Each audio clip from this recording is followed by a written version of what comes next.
Salut tout le monde, bienvenue sur ma chaîne YouTube ou encore vous écoutez peut-être la vidéo en différé sur Facebook. Donc, breaking news, pour me présenter, mon nom est Roxane Guillemette. Je suis YouTubeuse ainsi que podcasteur, donc j'ai un podcast également. Et aujourd'hui, c'est un petit sujet un peu bien gros, spécial, qui me touche vraiment à cœur, que je veux vous parler, que je veux vous communiquer parce qu'il y a des choses qui sont pas dites, il y a des informations importantes que vous devez savoir. Puis vous devez savoir qu'il y a quand même 60 000 femmes qui sont malades pendant que je vous parle. Fait que c'est un sujet qui est lourd, c'est un sujet qui est pas le fun. J'ai hésité longtemps à faire cette vidéo. J'avais peur des préjugés, mais je pense que ça va être essentiel pour moi de le faire. Si ça peut en aider plus qu'une, alors ça sera tant mieux. Puis si ça peut faire bouger les choses encore plus. Fait que je vais vous demander une faveur, c'est de partager cette vidéo-là. Je veux qu'elle soit vue par le plus de femmes possible. C'est important, c'est leur santé. Donc, je vous invite sincèrement à partager la vidéo. Donc, on start ça. Fait que le sujet en question, aujourd'hui, on parle des implants mammaires. On parle des conséquences sur la santé des implants mammaires. Comme vous avez pu voir sur l'image du début de la vidéo, oui, je suis malade. Oui, je vais vous partager mon histoire. Je vais vous partager celle aussi, parler au nom de 60 000 femmes qui souffrent. Je vais vous parler de ce que Santé Canada ne font et ne font pas. Je vais vous parler également de la RAMQ là-dedans. Donc, plusieurs gros sujets. Je vais commencer par vous parler des 3 types d'implants mammaires qui existent. Premièrement, on a les implants salins. Donc, les implants salins, l'extérieur est une enveloppe de silicone remplie de solution saline. Ensuite, on a les prothèses de silicone traditionnelles. Donc, l'enveloppe extérieure est en silicone et l'intérieur de la prothèse est en gel cohésif de silicone. Et nous avons les pires prothèses, qui est la prothèse texturée de silicone. Donc, c'est une prothèse texturée qui est un petit peu une texture de papier sablé. Donc, je vais vous parler un petit peu des problèmes liés aux implants, mais aussi d'un cancer créé par l'homme qui nous vient des implants mammaires texturés, qui sont mes implants.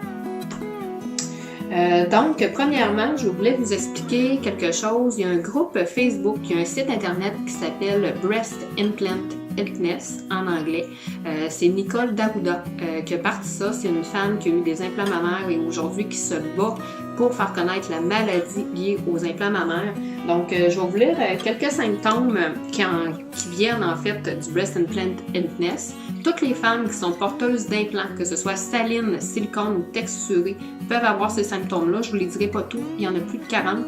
Je vous invite à aller voir pour plus d'informations. Je vais mettre les liens dans la description de la vidéo sur YouTube.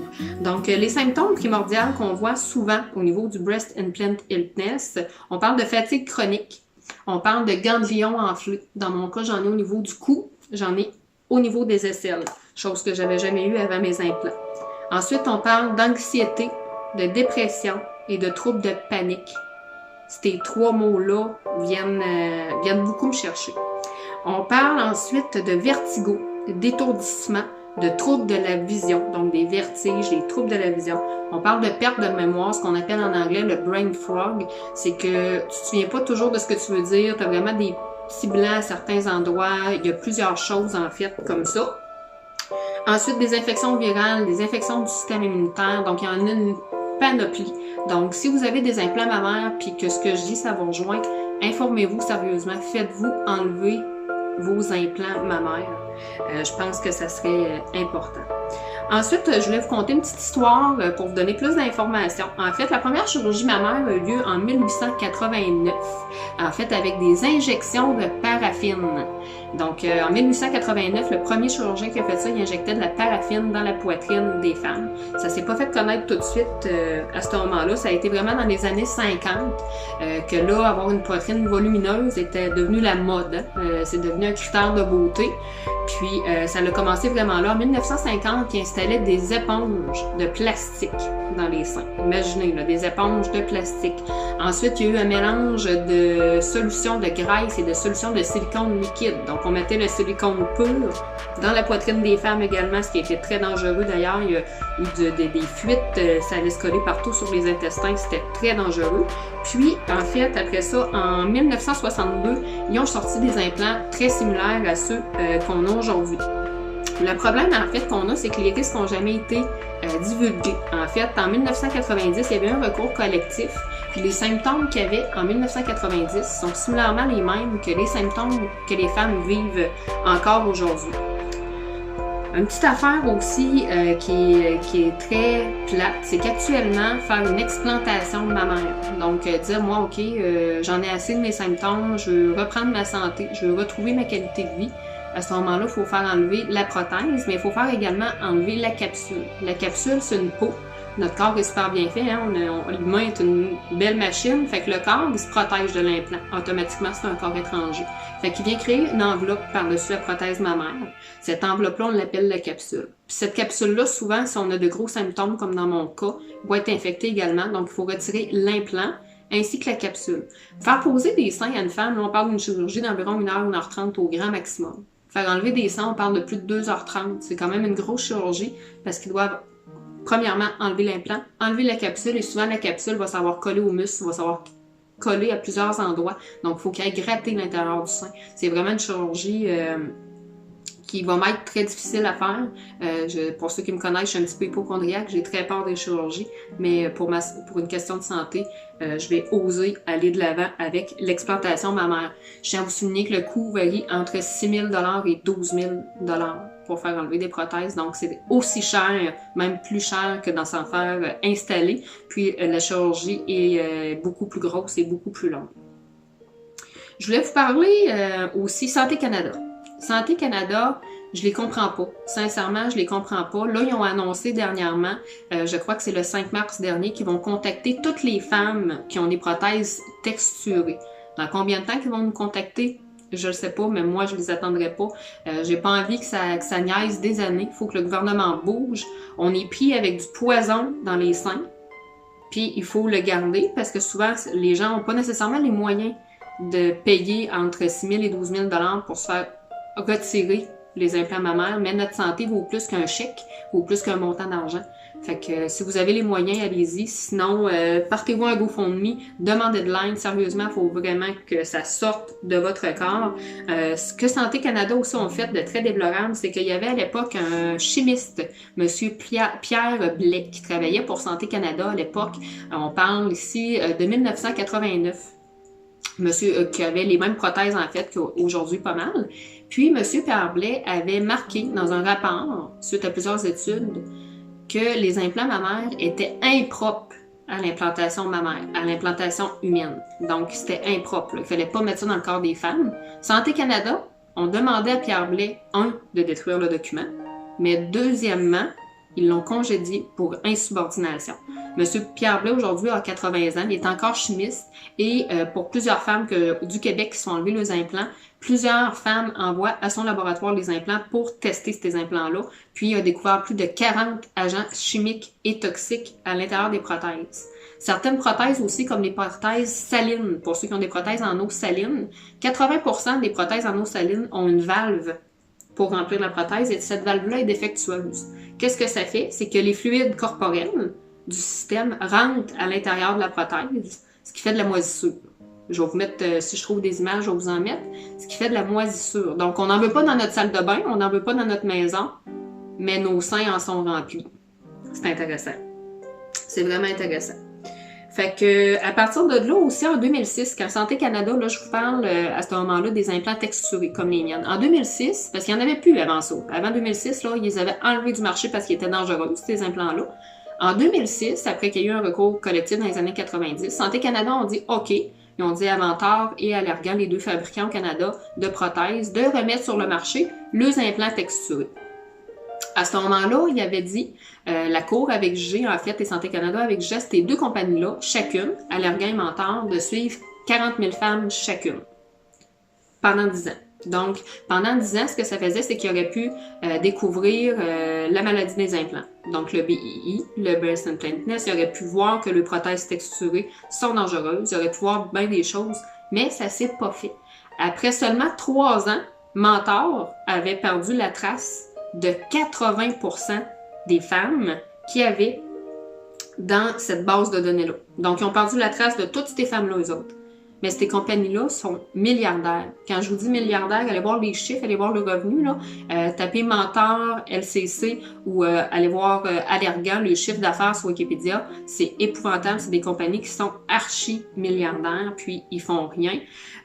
Aussi, ce qui arrive présentement, puis ce que je trouve déplorable, c'est qu'il y a beaucoup de patientes qui ont des implants mammaires, qui sont des patientes qui avaient eu des cancers du sein, donc qui ont subi une reconstruction mammaire importante. Ces femmes-là ont souvent l'opération couverte par la RAMQ. Donc, la RAMQ dit OK, vous avez subi un cancer, c'est normal que vous vouliez des seins, on paye l'intervention. Mais les femmes comme moi, que leurs implants les rendent malades, là, la RAMQ ne couvre pas pour faire enlever les implants. Faut que ça change. Il y a des femmes qui sont gravement malades. Il y a des femmes qui ont eu des cancers du sein, qui ont déjà passé au travers des traitements de chimiothérapie. Ils ont déjà passé à travers plusieurs épreuves. Puis aujourd'hui, sont encore prises avec une problématique au niveau de leur sein qui peuvent leur causer un autre cancer. Puis, c'est là que l'autre cancer, je ne veux pas me tromper de nom, là, c'est un cancer assez particulier. C'est un cancer, en fait, c'est le cancer, ok, comme je dis, c'est un cancer créé par l'humain, parce que seulement les porteuses de prothèses texturées comme moi peuvent développer ce cancer-là. On appelle ça le lymphome anaplastique à grandes cellules causé par les implants mammaires. Donc, à date, il y a 140 femmes qui sont décédées suite à ce cancer-là. Il y a une dame du Canada qui a fait un reportage aussi au niveau de découverte. Elle a eu ce cancer-là. Ici, la chimiothérapie, aucunement efficace pour ce type de cancer. Quand la Société du cancer canadienne ne connaissait pas le cancer, puis cette dame-là, elle a été, après plusieurs mois de recherche, elle a décidé d'aller tester un traitement expérimental à l'extérieur du pays. Après 4 traitements, elle est guérie. Elle a réussi à s'en sortir à coût de plusieurs, même centaines de milliers de dollars. Mais la vie, ça vaut quoi? Ça vaut plus que de l'argent. Je vous dirais que ça serait à refaire. Je sais qu'il y en a peut-être qui vont juger, qui vont dire « Ok, t'as voulu être superficiel, t'as voulu avoir des faux seins. » Avoir des faux seins, c'est plus qu'être... C'est pas juste être superficiel. C'est les femmes, la société nous dit qu'on doit être belle, qu'on doit être mince, qu'on doit avoir de gros seins, fermes, ronds, pas pendants, pas trop pointus. C'est l'image de la femme parfaite. C'est l'image qui est vendue par tous les médias. C'est l'image qui est vendue depuis des milliers d'années. Qu'on regarde ça, au moins depuis les années 50, 60, on nous montre des femmes minces avec de fortes poitrines, d'assez bonnes hanches, des jolies blondes, des jolies brunes. Mais les filles, je vais vous dire une chose. Si vous pensez à vous faire poser des implants mammaires, faites pas ça. Que vos soins soient petits, qu'ils soient un petit peu pendants, un petit peu trop mous, un petit peu trop durs. Je vous dirais, nos hommes, là, ils nous aiment. Peu importe la poitrine qu'on aura. Respectez-vous, aimez votre corps. Faites jamais cette erreur-là. Ça sera à refaire jamais que je me ferai poser des implants mammaires. Parce que depuis que j'ai mes implants mammaires, ça a pris du temps à je me rendre compte que c'était mes implants qui me rendaient malade. Avant les implants, j'étais une fille super productive. Une passion que j'avais dans la vie, c'était conduire. J'aimais ça aller partout, où ce que je veux, quand je veux. Pour me conduire, c'est une forme de liberté plus qu'extraordinaire. Une fois après les implants, 6 mois après les implants, j'ai commencé à avoir des vertiges, beaucoup de fatigue, épuisement. Suite à ça, j'ai commencé pour la première fois de ma vie à souffrir de crises de panique. Je ne sais pas s'il y en a ici qui savent c'est quoi. À peu près tout le monde a déjà vécu au moins une crise d'anxiété dans leur vie, mais la crise d'anxiété, la crise de panique, c'est beaucoup plus puissant que ça. C'est que tu as l'impression de mourir, tu as l'impression que tout autour de toi s'écroule, tu n'as plus aucun repère, tu as l'impression de virer folle. Puis ça a débuté en auto, dans mon cas. Suite à ça, j'ai dû quitter mon emploi parce que je voyageais Bellechasse, Québec à tous les jours. J'ai dû quitter mon emploi. J'étais plus capable de voyager, j'étais plus capable de conduire. J'avais trop de vertiges, trop de fatigue. S'en est suivi une dépression, s'en est suivi plusieurs choses. Puis, j'avais jamais pris connaissance que ça pouvait venir de mes implants. Je me disais, ça y est, t'as un problème de santé mentale, t'es anxieuse, tu fais des troubles de panique. J'ai suivi des thérapies comportementales, mais jamais que ça revenait. Puis mes vertiges aujourd'hui sont encore là. Mes troubles de panique sont encore là. Ils sont beaucoup moins pires, je sais mieux me contrôler qu'avant. Mais quand j'ai fait sortir mon rapport médical de mon médecin, parce que je devais faire sortir mon rapport pour une prise d'assurance que j'avais pris, je fais sortir mon rapport médical et je me suis rendu compte que mes kisses au sein, mes ganglions au sein, mes troubles de panique, ça vient tout 6 mois pile après mon intervention chirurgicale, donc après la pose de ces fameux implants mammaires-là. Fait, avoir su que ça aurait... OK. que ça aurait changé ma vie, comme ça. J'aurais gardé mes petits seins. Tu sais, j'étais complexée, j'étais jeune, je voulais pas me mettre en costume de bain. Je dormais avec ma brassière, j'aimais pas mes seins. Comme beaucoup de jeunes filles. Parce que la beauté, dans ma tête, c'était d'avoir des formes. Mais la santé vaut plus que ça, les filles. Votre santé vaut plus que ça. Fait que je m'en viens motive, fait que je vais changer de sujet. Mais partagez la vidéo. C'est important que les femmes soient au courant de ça. Sachent qu'on est des maudits cobayes. Je m'excuse de sacrer, mais on est vraiment des cobayes pour eux autres. Ces compagnies-là sont archi-milliardaires. Les chirurgiens esthétiques sont riches à pleine perche, puis ils nous empoisonnent. Faut se réveiller, là. Faut que la société se réveille, là. Soyez naturels, soyez vous-même. Faites-vous pas poser des pizzas pochettes toxiques dans le corps, s'il vous plaît. Faites pas ça. Sérieusement, là, j'essaie de mettre un brin d'humour là-dedans avec mes pizzas pochettes, là. Mais sérieusement, faites pas ça. Soyez vous-même, soyez vrai. Partagez la vidéo, surtout. Parlez-en. Puis, je pense sincèrement, comme dans mon cas, là, je rencontre mon chirurgien au mois de mai. Donc, en mai, je vais aller voir le chirurgien pour subir une explantation probablement au mois de septembre. Dans mon cas, c'est environ 7000 quelques dollars là, que ça me coûte faire enlever les implants. Je travaille, hein, je paye des taxes, je paye mes impôts, j'ai une hypothèque, un véhicule à payer. J'ai des paiements comme tout le monde, puis 6500$ ou 7500 ou 8000, en tout cas entre 6000 et 12000, ça se trouve pas comme ça. Ça se trouve pas comme ça, fait que je vais peut-être partir un GoFundMe, je ne sais pas qu'est-ce que je vais faire, mais il faudrait vraiment que Santé Canada ou la RAMQ viennent nous aider là-dedans, viennent nous supporter en tant que citoyennes, là. Je pense qu'on aurait le droit au moins un support d'eux autres, qui couvre au moins pour notre explantation.